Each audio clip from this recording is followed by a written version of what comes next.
Yo guys, what's going on? I'm Keegan. If you enjoyed this review, be sure to hit that subscribe button and leave those opinions down there in the comment section. Queen, A Night at the Opera.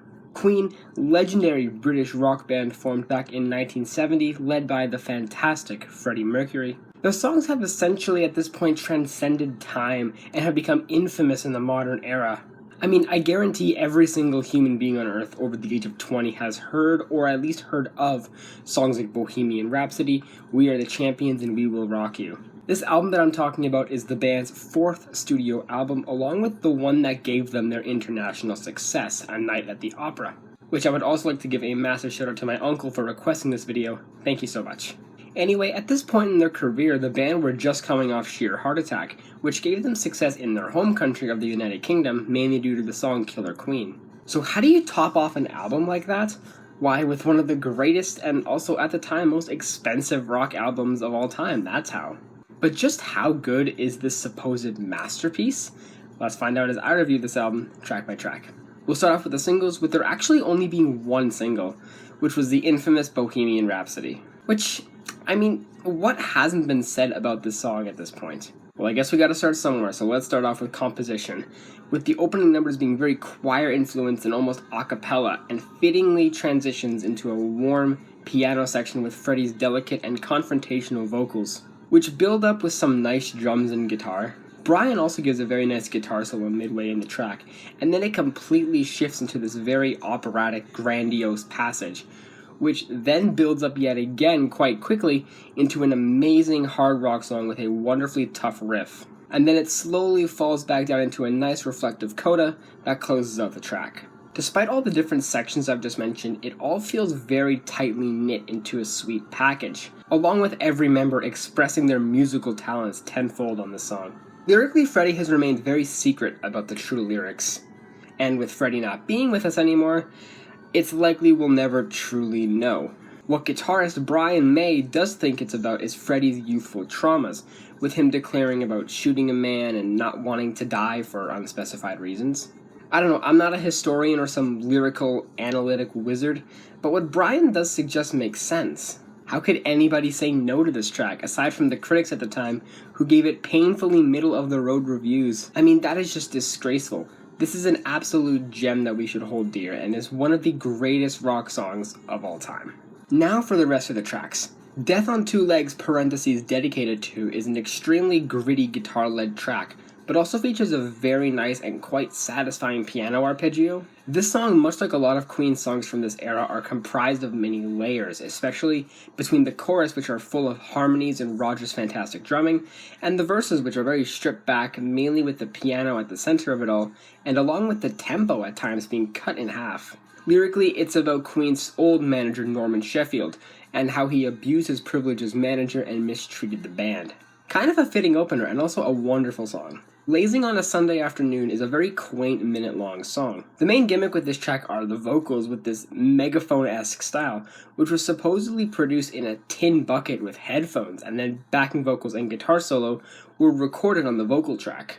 Lyrically, it's just simply the story of this man, not specified who, just going through his week, going to work on Mondays, bicycling on Wednesdays, and then ending it off with just lazing around on a Sunday afternoon. I think it would have made a bit more sense later on in the album as a bit of an interlude.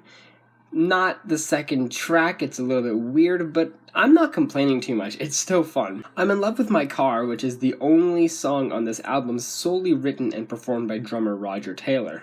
It's a very slow yet very tough track as well, with Brian's guitar adding this much needed bit of grit to this track, and Roger certainly got the voice of a hard rocker, almost something like a Gene Simmons. Lyrically, it's just a love song about a car, so much so that he tells his girl that he wants to forget her entirely and is happy that cars don't talk back. Supposedly, this track was written about one of the band's roadies who called his car the love of his life. It's not my favorite from this album, but I don't mind it in the slightest bit. Still fun. You're My Best Friend was the other notable single from this album, released after it dropped. It was the first Queen single to be written by bassist John Deacon, and it's very fitting as to why it was such a big hit. It's got such a clean pop sound, and Freddie's voice is soft and breezy. Yet the track still does have elements of rock, like the drumming, along with the guitar solo near the end, but in my mind, this is a pop song. and a pretty damn good one at that. Lyrically, John wrote the song about his wife, which is so sweet, and how she's his best friend. Very simple song, but also very effective. One of the best here. 39 is easily the most underrated gem on this album, along with, in my opinion, one of the best here. This one was written, performed, and composed by guitarist Brian May, and god, this song is just infectious. It's a lot more of a folky sound, but also very pop as well, and this acoustic guitar feels very sweet, and the minimalist percussion give the song a good amount of bounce. And god, that chorus is catchy as all hell, probably one of the catchiest moments on this entire album. Brian's voice also just sells this. He's got a fantastic singer-songwriter voice that just melds perfectly with his instrumental.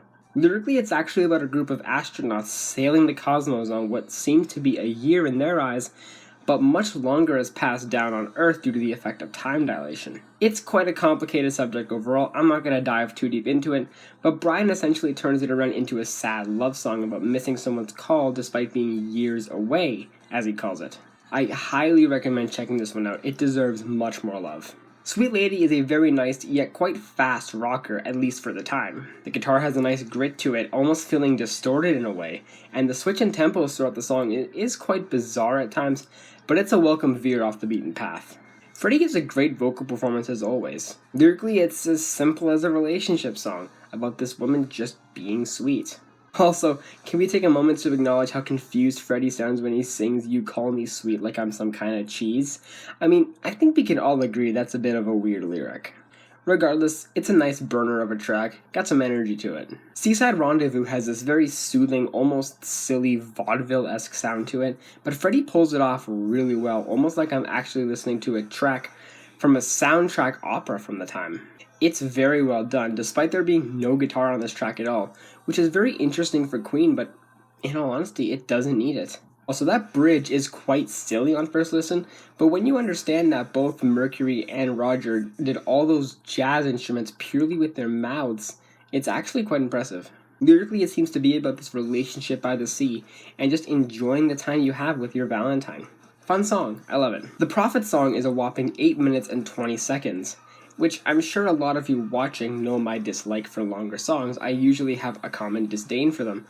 However, there's something with this one. It's got a very mystical feeling with all these multi-tracking vocals of Freddie repeating short phrases almost sounding like a cult chant or something. But with listening with headphones and it coming out of separate ears and going everywhere, giving the track a bit of a haunting sound to it overall. Not to mention Brian's powerful guitar carrying this track. Lyrically, we get a bunch of cryptic messages and references such as Noah's Ark, the Old Testament, and the Book of Genesis. This one track alone could be made into a whole video dissecting the lyrics, but all I can simply say is that it's actually not bad. Much more of a relaxing sort of tone to it than just listening on shuffle in my opinion. Love of My Life is a very sentimental, confrontational ballad led mainly by a very soft piano and a harp. Freddie's very soft vocals practically guide the track throughout all of its gentle moments, and Brian's got a very short yet still sweeping guitar solo near the end of the track, and it just ties everything together appropriately. Lyrically, it's not directly stated who the song was about. The biopic said it was for his lifelong friend Mary Austin. Freddie himself said he made it up with no personal attachments, and John Reid said Freddie told him it was about his boyfriend at the time, David Mins. Whoever it's for, it's very sweet and heartbreaking at the same time. Certainly worth a listen. Good Company is yet another song led by Brian May on vocals. He doesn't sound too bad, but I think Freddie could have absolutely killed this track. Brian's just a bit too soft for this one. It's got a very nice acoustic, almost jazzy sort of tone to it. The guitar solo is kind of weak, but for this track, it doesn't need to be strong. It's really just a soft track in general. Lyrically, it's about this boy who gets told to take care of those you love and keep good company by his father. However, he ends up isolating himself due to his marriage, and further isolates himself by being passionate about work. And the track ends with him being an old man with no one left in his life and reflects on the horrible decisions he's made. Despite the sad message, it's a nice song. And finally, God Save the Queen, which is a very short 1:15 cover of the British national anthem. Not really much else to say about this track. I'm sure you have an idea as to what that would sound like, just like an acoustic cover of O Canada or the Star Spangled Banner. It may not be the gargantuan closer I may have been hoping for, but a fitting one nonetheless. Overall, it's very understandable as to why this album was a big success as it was. It's extravagant, it's grandiose, it's flamboyant, it's quite frankly a masterpiece. Fantastic songwriting, fantastic performances, and such a milestone in music that we should hold tight for generations to come. I'm feeling a 10 on this album. Perfect score. Well guys, hope you enjoyed that review. Thank you all so much for watching, and I'll see you in the next one. Peace.